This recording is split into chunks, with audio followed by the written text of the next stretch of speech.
ఉన్నప్పుడు 16వ వచనంలో, ఏలయనగా ఆకాశమందున్నవయు భూమి యందు ఉన్నవయు దృశ్యమైనవి గాని అదృశ్యమైనవి గాని సింహాసనములైన ప్రభుత్వములైన ప్రధానులైన అధికారములైన సర్వమును ఆయన యందు సృజించబడెను.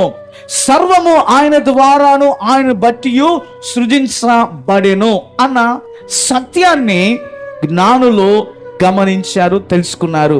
ఎవరిని బట్టి? చూడాలి.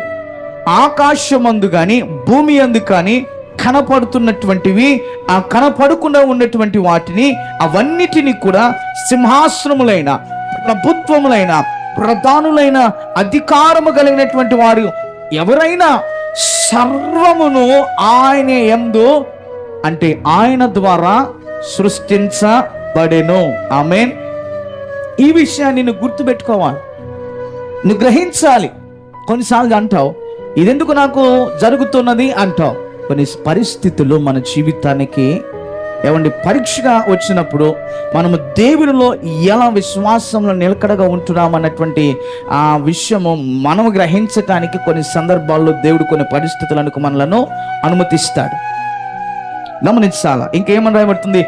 సర్వము ఆయన యందు సృజించబడెను. ఆయన యందే సృజించబడినది. ఆమేన్. ఆయన సృజించకపోతే ఈ రోజున మానవుడు ఏయో తయారు చేసి మేము ఆవిష్కరించాం, మేము టెక్నాలజీని మేము వృద్ధి చేశామని చెప్తున్నాడు. కానీ వీటన్నిటికీ ఉంచవలసిన జ్ఞానాన్ని దేవుడు ముందుగానే సృజించారు. ఆకాశమందు కానీ భూమి మీద కానీ కనపడేటువంటివి కనపడకుండా ఉన్నటువంటి వాటన్నిటినీ దానికి సంబంధించిన జ్ఞానమును దేవుడు ముందుగానే ఏం చేశాడు? సృష్టించి దాన్ని సిద్ధపరిచాడు.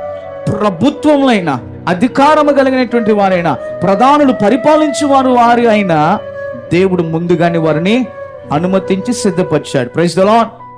హల్లెలూయా. మూడవ విషయాన్ని గమనిస్తుంటున్నప్పుడు హెబ్రీయులకు రాసినటువంటి పత్రిక మొదటి అధ్యాయము 10వ వచనంలోనికి వెళ్దాం. మరియు ప్రభువా, నీవు ఆదియందు భూమికి పునాది వేసితివి. అబ్బా, పునాది వేసినటువంటి వాడు ప్రభువే అని జ్ఞానులు తెలుసుకుని ఆయన యొద్దకు వారు వచ్చారు. ఈ విశ్వమునకు ప్రారంభ పునాది వేసింది ప్రభువే అన్నటువంటి సత్యాన్ని ఈరోజు నువ్వు తెలుసుకుంటే నువ్వు నీ జీవితంలో ప్రభుని విడిచిపెట్టావు. నీ జీవితానికి పునాది ప్రారంభ